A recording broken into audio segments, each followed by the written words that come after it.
বাংলাদেশ পরিস্থিতি নিয়ে রাজ্য বিধানসভায় মুখ্যমন্ত্রী মমতা বন্দ্যোপাধ্যায়ের মন্তব্যকে দ্বিচারিতা বলে কটাক্ষ করলেন রাজ্যের বিরোধী দলনেতা শুভেন্দু অধিকারী।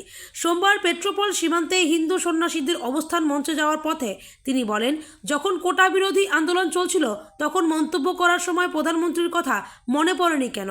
শুভেন্দুবাবু বলেন, বাংলাদেশে কোটা বিরোধী আন্দোলন চলার সময় মুখ্যমন্ত্রী বলেছিলেন, যারা আক্রান্ত হবেন আসুন, আমি তাদের আশ্রয় দেব। তখন প্রধানমন্ত্রীর কথা, পররাষ্ট্রমন্ত্রীর কথা তার মনে ছিল না। এখন যখন হিন্দুরা আক্রান্ত হচ্ছেন, ব্যাপক জনরোষ তৈরি হয়েছে, ওনার দলের হিন্দু সমর্থকদের মধ্যেও ব্যাপক জনরোষ তৈরি হয়েছে, তখন তিনি প্রধানমন্ত্রীকে দায়িত্ব নিতে বলছেন। দায়িত্বটা ওনাকেও নিতে হবে। একই অঙ্গে বিভিন্ন রূপ না দেখিয়ে রাজনীতির ঊর্ধ্বে উঠে করুক। তার দাবি, বাংলাদেশে শান্তি সেনা পাঠানোর কথা তো আমি প্রথম বলেছিলাম। বাংলাদেশে শান্তি সেনা পাঠিয়ে আক্রান্তদের উদ্ধার করা উচিত। এতে সমস্যার কি আছে? ওদিকে বিধানসভায় বিজেপি পরিষদীয় দলের মুখ্য সচেতক শঙ্কর ঘোষ বলেন, বিধানসভায় কেন্দ্রীয় সরকারের কোনো প্রতিনিধি থাকে না। তা সত্ত্বেও কেন্দ্রীয় সরকার নিয়ে মন্তব্য করেছেন মমতা বন্দ্যোপাধ্যায়। আসলে মমতা বন্দ্যোপাধ্যায় বুঝতে পেরেছেন, তার মুসলিম তোষণের নীতির ফলে তার দলেরই বহু হিন্দু নেতা ক্ষুব্ধ হয়ে উঠেছেন। তাই এইসব বলে তাদের ক্ষোভ সামাল দেওয়ার চেষ্টা করছেন তিনি। তো সদিচ্ছার কতটা আছে, উনার তো মেম্বার অফ পার্লামেন্টরা আছে, তাদেরকে দিয়ে লোকসভায় বিষয়টা উপস্থাপন করে সদিচ্ছার প্রমাণ রাখেন। এবং আমরা এখনো মনে করি বিষয়টা রাজনৈতিক নয়, বাঙালি হিন্দুদের অস্তিত্ব রক্ষা, এপারে ওপারে স্বজন প্রত্যেকের পাশে রাজনীতির ঊর্ধ্বে উঠে দাঁড়ানো উচিত। সেটা পরিবেশ পরিস্থিতি অনুযায়ী যদি এই রাজ্যের শাসক দল বা মুখ্যমন্ত্রীও চান, সেটা তার সদিচ্ছা বা তার যে বক্তব্য কার্যক্ষেত্রে প্রমাণ করে তিনি দেখান। আমরা তো রাস্তায় নেমে এর প্রতিবাদ করছি। আমরা যখন বাংলাদেশ ডেপুটি হাই কমিশনে প্রথম আমি গেছিলাম এই ঘটনার পরে, তখন উনার পুলিশই 6টা ব্যারিকেড করে আমাদের আটকেছিল।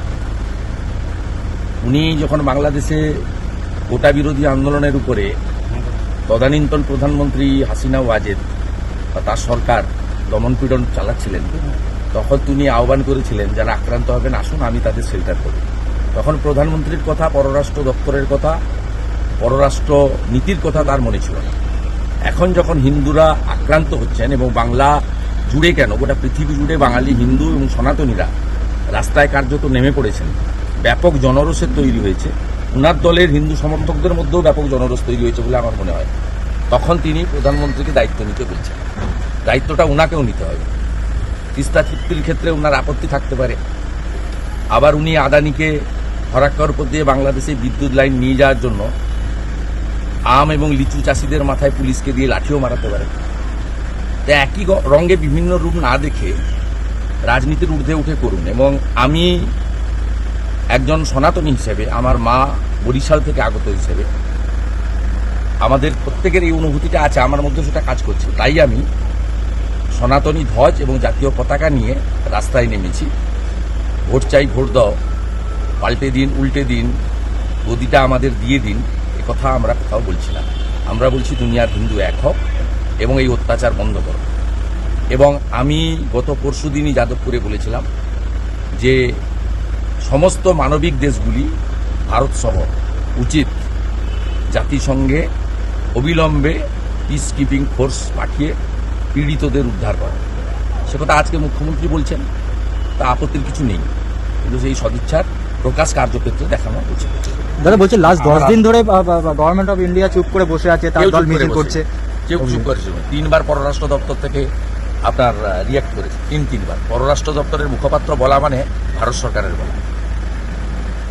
আর আমরা যে রাস্তায় নেমে প্রতিবাদ করছি, হেমন্ত বিশ্ব শর্মা করছে, ত্রিপুরার মানিক সাহারা করছে, আমরা সব বিজেপি ম্যান।